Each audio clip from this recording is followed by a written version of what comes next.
Good morning everyone. Mag-cha muna tayo bago mag-morning walking. So ito yung akin cha. And mag-warm up yung ating katawan dahil malamig na dito sa Norway. And then mag-change outfit tayo. Ang sarap ng cha ko. So stay tuned. At ayan. Change outfit. So dito, autumn na. Today is September 28, 2025. Ang ganda ng color sa paligid. Yellow, orange, red na rin. At ito guys, yung nakita ko dito sa paligid, malapit ito sa amin. Itong statua na ito ay si Per. Debuilt 1961. Kasama niya ang kanyang pusa. Diba? Super bongga. Yun.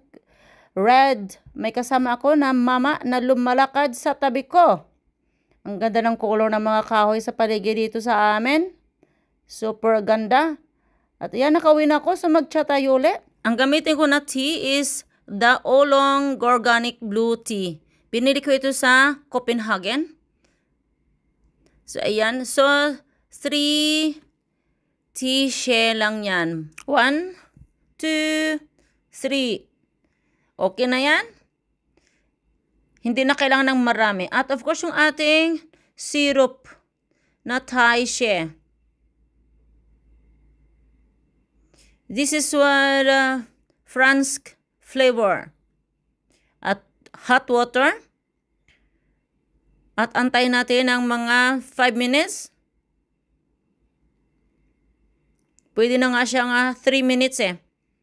At lagyan natin ng candle para habang nagachika-chika, so automatic na siya mainit ng ating tea. Feel at home at relax dahil malamig sa labas. So yan, hindi na kailangan punta sa coffee shop dahil ang mahal. So dito sa bahay, feel comfortable and no stress. Manood ng television, cozy, feel relax talaga. Ganun ang buhay guys. No stress. Ito naman ginagawa ko naman simulat sa Paul. Kaya nasanay na ako. This is my way how to relax my daily life. Because a great attitude becomes a great day. Which become a great year. It's how we handle our problem. But if you can make a cloudy day or a sunny day, but you can embrace it and decide it's going to be a good day after all. So as you can see, so relax and no matter what, and think positive and drink tea front of the television and smile and keep positive no matter what happened. And don't forget to pray to the Lord.